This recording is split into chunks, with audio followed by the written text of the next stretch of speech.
Hello guys, praise the lord. ఈరోజు మనం ఈ వీడియోలో మన ప్రభువైన యేసుక్రీస్తు వారు 2000 సంవత్సరాల క్రితం ఏప్రిల్ 3వ తారీఖున చనిపోయారా, యేసుక్రీస్తు వారు చనిపోయారన్న నిజం కానీ ఏప్రిల్ 3వ తారీఖున చనిపోయారా అన్న విషయాన్ని గురించి తెలుసుకుంటాం. అంతేకాకుండా మన ప్రభువైన యేసుక్రీస్తు వారు శిలువ మీద ఉన్నప్పుడు 3 గంటల సేపు చీకటి కమ్మింది. ఆ చీకటి వెనకాల ఉన్న రహస్యం ఏంటిది దాని గురించి తెలుసుకుంటాం. అంతేకాకుండా మన ప్రభువైన యేసుక్రీస్తు వారు చనిపోయిన తర్వాత ఏం జరిగింది ఈ విషయాల గురించి మనం ఈ వీడియోలో తెలుసుకుంటాం. అంతకంటే ముందు ఛానల్కి ఎవరైనా కొత్త వస్తే తప్పకుండా లైక్, షేర్, సబ్స్క్రైబ్ చేయడం మాత్రం మర్చిపోకండి. నా పేరు హనోక్. మనం ఇంకా టాపిక్లోకి వెళ్దాం. మన ప్రభువైన యేసుక్రీస్తు వారు 33 AD ఏప్రిల్ 3వ తారీఖున చనిపోయారా అన్నది చాలా స్పష్టంగా నిజం. కానీ ఏప్రిల్ 3వ తారీఖున చనిపోయారా రండి తెలుసుకుందాం. ఇది తెలుసుకోవడానికంటే ముందు మనకందరికీ కొన్ని విషయాలు తెలుసు. అదేంటిదంటే మన ప్రభువైన యేసుక్రీస్తు వారు శుక్రవారం రోజున చనిపోయారు, పస్కాను సిద్ధపరిచే రోజు చనిపోయారు. అంతేకాకుండా క్రీస్తు శకం 33న చనిపోయారు. ఈ 3 విషయాలు మనకందరికీ తెలుసు. కానీ మనకి ఇప్పుడు తెలియదు ఏంటిదనంటే ఏ నెలలో చనిపోయారు, ఏ తారీఖున చనిపోయారు అన్న ఈ 2 విషయాలు మనకు తెలియదు. ఇప్పుడు ఇది మనకు తెలియాలనంటే మన ప్రభువైన యేసుక్రీస్తు వారు పస్కా పండుగ రోజున చనిపోయారు అన్న విషయం మనకు అందరికి తెలుసు కదా. ఆ పస్కా పండుగను యూదులు ఏ నెలలో జరుపుకుంటారో ఆ విషయం మనకు తెలియాలి. వాళ్ళు ఏ నెలలో జరుపుకుంటారో తెలిస్తే మన ప్రభువైన యేసుక్రీస్తు వారు ఏ నెలలో చనిపోయారు అన్న విషయం మనకు తెలుస్తుంది. దీనిని గురించి మనము నిర్గమకాండము 12వ అధ్యాయం 2వ వచనంలో చూసుకుంటే సంవత్సరంలో మొదటి నెలలో మీరు ఈ పండుగను ఆచరించాలి అని చెప్పేసి ఉంటుంది. మొదటి నెల అంటే ఏ నెల అని మనకు అర్థం కాలేదు కదా. దీనిని గురించి మనము ఎస్తేరు 3:7లో చూసుకుంటే మొదటి నెల అంటే నీసాను మాసం అని చెప్పేసి మనకు అర్థమవుతుంది. అంటే ఇప్పుడు మనకు క్లారిటీ వచ్చింది. మన ప్రభువైన యేసుక్రీస్తు వారు నీసాను మాసంలో చనిపోయారని చెప్పేసి. ఇప్పుడు మనకు నెల తెలిసింది కదా. ఇప్పుడు మనకు డేట్ తెలియాలి. ఈ డేట్ తెలియాలనంటే పస్కా పండుగను ఏ రోజు సెలబ్రేట్ చేస్తారో తెలియాలి. ఎందుకంటే పస్కాను సిద్ధపరిచే రోజే మన ప్రభువైన యేసుక్రీస్తు వారు చనిపోయారు.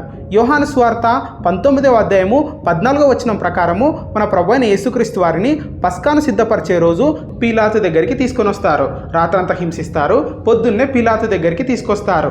ఆ రోజే మన ప్రభువైన యేసుక్రీస్తు వారిని సిలువేసి చంపేస్తారు. ఇప్పుడు ఈ పస్కాను ఏ రోజు సిద్ధపరుస్తారో తెలుసుకుంటే ఆ డేట్ మనకు తెలిసిపోతుంది. దీనిని గురించి మనము నిర్గమకాండము 12వ అధ్యాయము 6-7 వచనాలలో చూసుకుంటే నీసాను మాసము 14వ తారీఖున ఈ పస్కాను సిద్ధపరుస్తారు అన్న విషయం మనకు అర్థమైపోతుంది. అంటే మన ప్రభువైన యేసుక్రీస్తు వారు క్రీస్తు శకం 33 నీసాను మాసం 14వ తారీఖున చనిపోయారు అన్న విషయం మనకు క్లారిటీ వచ్చింది. ఇప్పుడు మన ప్రభువైన యేసుక్రీస్తు వారు మన క్యాలెండర్ ప్రకారము ఏ తారీఖున చనిపోయారు అన్న విషయం తెలుసుకోవడానికంటే ముందు నేను మీకు ఇంకాస్త క్లారిటీ ఇవ్వాలనుకుంటున్నా. యూదులు పస్కా గొర్రె పిల్లను దశమి నాడు అంటే నీసాను మాసం 10వ తారీఖు నాడు పస్కా గొర్రె పిల్లను వాళ్ళ ఇంట్లోకి తెచ్చి పెట్టుకుంటారు. అలానే మన ప్రభువైన యేసుక్రీస్తు వారు దశమి నాడు అంటే నీసాను మాసం 10వ తారీఖు నాడు ఆదివారం రోజు యెరూషలేములోకి యూదుల రాజుగా పస్కా గొర్రె పిల్లగా జయప్రవేశం చేస్తారు. యూదులు వీళ్ళు తెచ్చిపెట్టుకున్న గొర్రె పిల్ల మీద ఏదైనా మచ్చ, డాగు, కలంకం ఏదైనా ఉందా అని చెప్పేసి టెస్ట్ చేస్తారు. అలానే మన ప్రభువైన యేసుక్రీస్తు వారిని కూడా అక్కడున్న అధికారులు పరీక్షిస్తారు, టెస్ట్ చేస్తారు. దేవుడు ఇచ్చిన 10 ఆజ్ఞలలో ముఖ్యమైన ఆజ్ఞ ఏది అని చెప్పేసి అప్పుడే మన ప్రభువైన యేసుక్రీస్తు వారు నిన్ను వల్ల నీ పొరుగువాన్ని ప్రేమించు, నీ దేవుణ్ణి పూర్ణ మనసుతో పూర్ణ హృదయంతో ప్రేమించాలి అన్నదే ముఖ్యమైన ఆజ్ఞలు అని చెప్పేసి దేవుడు చెప్తాడు. అలా 3 రోజుల తర్వాత అంటే మండే, ట్యూస్డే, వెనస్డే తర్వాత థర్స్డే రోజు రాత్రికి రోమా సైనికులు వచ్చి మన ప్రభువైన యేసుక్రీస్తు వారిని పట్టుకొని వెళ్తారు. ఆ రాత్రంతా మన ప్రభువైన యేసుక్రీస్తు వారిని చాలా ఘోరంగా హింసిస్తారు, కొడతారు. ఆ తర్వాత పొద్దుగాల 6 గంటలకి గవర్నర్ పిలాతు ముందట మన ప్రభువైన యేసుక్రీస్తు వారిని తీసుకొస్తారు. దీనిని గురించి మనము యోహాను సువార్త 19వ అధ్యాయము 14వ వచనంలో చూసుకున్నాము. పస్కాను సిద్ధపరిచే రోజు పిలాతు ముందడికి తీసుకొచ్చారని చెప్పేసి. పస్కాను సిద్ధపరిచే రోజు అనంటే నీసాను మాసం 14వ తారీఖు అని చెప్పేసి ఇప్పుడు మనకు మొత్తం క్లారిటీ వచ్చేసింది. మన ప్రభువైన యేసుక్రీస్తు వారిని క్రీస్తు శకం 33 నీసాను మాసం 14వ తారీఖున చంపేశారని చెప్పేసి. దీనిని మన క్యాలెండర్ ప్రకారం తెలుసుకోవాలంటే అంటే మన క్యాలెండర్లో ఏ తారీఖు వస్తుందని చెప్పేసి మనం తెలుసుకోవాలంటే కాస్త మనం క్యాలెండర్స్ గురించి తెలుసుకోవాలి. యూదుల క్యాలెండరు చంద్రుడి మీద డిపెండ్ అవుతుంది, మన క్యాలెండరు సూర్యుని మీద డిపెండ్ అవుతుంది. యూదుల క్యాలెండరు చంద్రుడి మీద డిపెండ్ అవుతుంది కాబట్టి వాళ్ళకు 354 రోజులు ఉంటాయి. మన క్యాలెండరు సూర్యుని మీద డిపెండ్ అవుతుంది కాబట్టి మనకు 365 రోజులు ఉంటాయి. అంటే వాళ్ళకు మనకు 11 రోజులు డిఫరెన్స్ వస్తుంది అనమాట. అందుకే డేట్లు మంత్లు చేంజ్ అవుతూ కనిపిస్తూ ఉంటాయి. ఇప్పుడు ఈ నీసాను మాసము మన క్యాలెండర్ ప్రకారం ఎప్పుడు వస్తుంది అనంటే మార్చ్ ఎండింగ్లో ఏప్రిల్ ఫస్ట్ వీక్లో ఈ నీసాను మాసం వస్తుంది. ఈ నీసాను మాసం ఎలా స్టార్ట్ అవుతుంది అనంటే అమావాస్య తర్వాత చంద్రుడు చిన్నగా కనిపిస్తాడు కదా, అది నీసాను మాసం 1.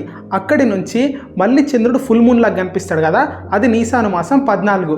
దీనిని మన క్యాలెండర్ ప్రకారం తెలుసుకోవడానికి సైంటిస్టులు క్రీస్తు శకం 33న అమావాస్య ఎప్పుడు వచ్చిందో కనుగొన్నారు. ఎప్పుడు వచ్చిందంటే మార్చి 20న వచ్చింది. దాని తర్వాత అంటే నెక్స్ట్ డే మూన్ కొంచెం కనిపిస్తుంది కదా, ఆ రోజు మార్చి 21 అంటే నీసాను 1. అక్కడి నుంచి 14 రోజులు కౌంట్ చేస్తే ఏప్రిల్ 3వ తారీఖు వస్తుంది. నీసాను మాసం 14వ తారీఖు వస్తుంది. ఇప్పుడు మన క్యాలెండర్ ప్రకారము క్రీస్తు శకం 33 ఏప్రిల్ 3వ తారీఖున మన ప్రభువైన యేసుక్రీస్తు వారు శుక్రవారం మధ్యాహ్నం 3 గంటలకి సిలువలో మరణించారు. సేమ్ డేటు ఈ శుక్రవారం కూడా వస్తుంది. డేట్లు మ్యాచ్ అవుతున్నాయి కానీ ఇక్కడ ఒక ట్విస్ట్ ఏంటిదనంటే పస్కా పండుగ మ్యాచ్ అవ్వట్లేదు. ఈసారి యూదులకు పస్కా ఎప్పుడు వస్తుందనంటే ఏప్రిల్ 1వ తారీఖు సాయంత్రంన స్టార్ట్ అవుతుంది. ఏప్రిల్ 2వ తారీఖు సాయంత్రం కల్లా వల్ల పస్కా అయిపోతుంది. ఏది మ్యాచ్ అయినా మ్యాచ్ కాకపోయినా మన ప్రభువైన యేసుక్రీస్తు వారు చనిపోయారన్నది నిజము, మన కొరకు ప్రాణం పెట్టారన్నది నిజము. ఇంకా ఫ్యాక్ట్ నెంబర్ 2, మన ప్రభువైన యేసుక్రీస్తు వారు శిలువ మీద ఉన్నప్పుడు మధ్యాహ్నం 12 గంటల నుంచి 3 గంటల వరకు చీకటి కమ్మింది. అంటే ఆల్మోస్ట్ 3 గంటల సేపు చీకటి కమ్మింది. ఆ చీకటి ఎందుకు కమ్మింది? అది మన గ్రహణం అంటే కాదు, ప్రకృతి వైపరీత్యం అంటే కాదు. మరి ఎందుకు చీకటి కమ్మింది? దీని వెనకాల ఒక రహస్యం ఉంది. అదేంటిదనంటే చీకటి కమ్మడానికి ముఖ్య కారణం ఏంటిదనంటే దేవుని ఉగ్రత. దీనిని గురించి మనము నిర్గమకాండం 10వ అధ్యాయంలో చూసుకోవచ్చు. మోసే ఈజిప్ట్ రాజు దగ్గరికి వెళ్ళి బానిసలుగా ఉన్న ఇశ్రాయేలు ప్రజలని విడిచిపెట్టు అన్నప్పుడు ఆ రాజు నో అంటాడు, విడిచిపెట్టను అంటాడు. అప్పుడు దేవుడు మోసేతో నీ చెయ్యి పైకెత్తు, ఈజిప్టు అంతటా 3 రోజులు చీకటి కమ్మేలా చేస్తానంటాడు. మోసే చెయ్యి ఎత్తుతాడు, ఈజిప్ట్ అంతా 3 రోజులు చీకటి కమ్ముతుంది. దేవుడు ఈ పనిని ఎందుకు చేశాడు అంటే తన ప్రజలను విడిపించడానికి. దేవుని ఉగ్రత ఈజిప్ట్ మీదకి వచ్చింది. మన ప్రభువైన యేసుక్రీస్తు వారు సిలువలో ఉన్నప్పుడు చీకటి ఎందుకు కమ్మింది అంటే తన ప్రజలను విడిపించడానికి.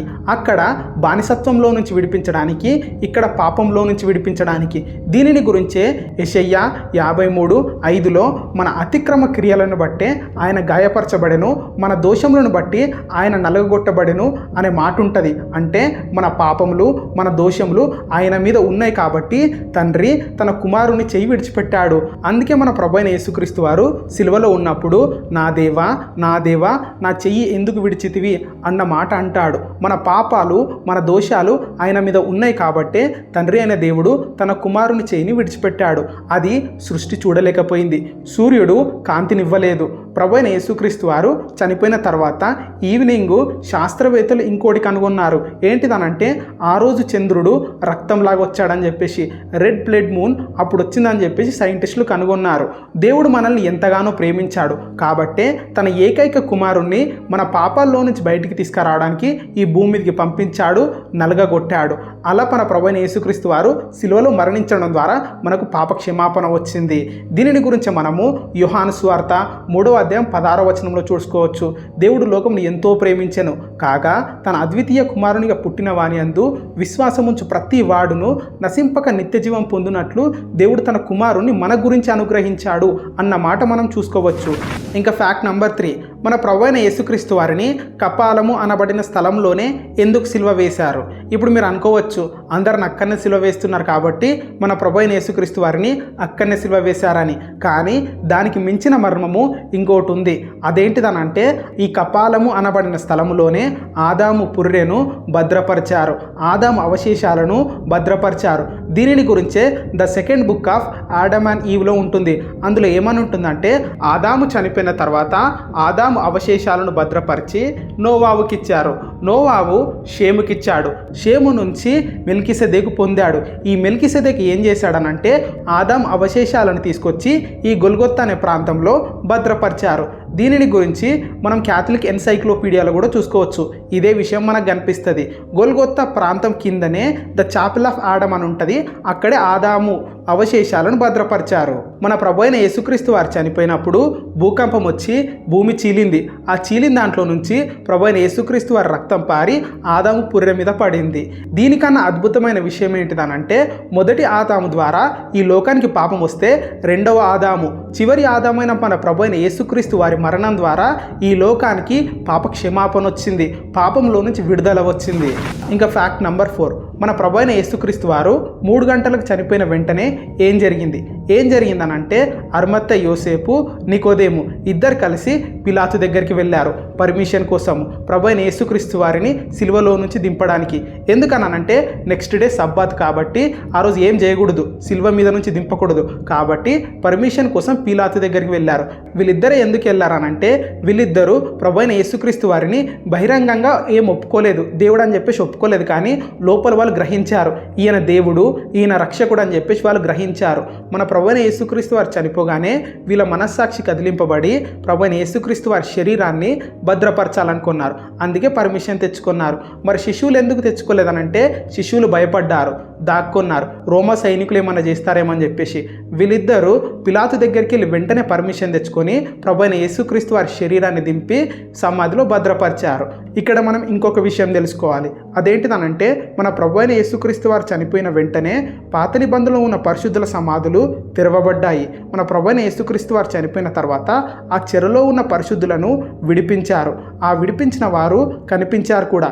దీనిని గురించి మనము మత్తయి సువార్త 27వ అధ్యాయము 52-53 వచనాలలో చూసుకోవచ్చు. సమాధులు తెరవబడెను, నిద్రించిన అనేక మంది పరిశుద్ధుల శరీరములు లేచెను. వారు సమాధిలో నుండి బయటికి వచ్చి ఆయన లేచిన తర్వాత పరిశుద్ధ పట్టణములో ప్రవేశించి అనేకులకు అగుపడిరి అని ఉంటుంది. మన ప్రభు అయిన యేసుక్రీస్తు వారు 3వ రోజు తిరిగి లేచిన తర్వాత చాలా మంది కనిపించారు. 40 రోజులు ఈ భూమి మీద సంచరించారు. 11 సార్లు తనని తాను ప్రత్యక్షపరుచుకున్నాడు. ఒకసారి అయితే 500 మందికి ఒకేసారి కనిపించారు. అలా 40 రోజులు ఉండిన తర్వాత 40వ రోజు ఆరోహణమయ్యారు, పరలోకానికి ఎత్తబడ్డారు. అలా ఎత్తబడ్డప్పుడు చెరగా పట్టుకొని పోయారు. దీనిని గురించి మనము ఎఫెసీలకు రాసిన పత్రిక 4వ అధ్యాయం 8వ వచనంలో చూసుకోవచ్చు. ఇలా ఎత్తబడ్డ తర్వాత 10 రోజులకి అంటే పెంతుకోస్తు పండగ రోజు పరిశుద్ధాత్ముడు అందరి మీదకి దిగి వచ్చాడు. ఇక్కడ మనం ఇంకో విషయాన్ని కూడా గ్రహించాలి. మన ప్రభు అయిన యేసుక్రీస్తు వారు మళ్ళీ తిరిగి రాబోతున్నాడు. దానికి మనం అందరం సిద్ధపడి ఉండాలి. మా ఇన్ఫర్మేషన్ కనుక మీకు నచ్చినట్లయితే తప్పకుండా లైక్, షేర్, సబ్స్క్రైబ్ చేయడం మాత్రం మర్చిపోకండి. ఛానల్ మొత్తం ఒకసారి చెక్ చేయండి, చాలా మంచి వీడియోస్ ఉన్నాయి. మళ్ళీ ఒక మంచి వీడియోతో మళ్ళీ మీ ముందుకు వస్తా. Praise the lord.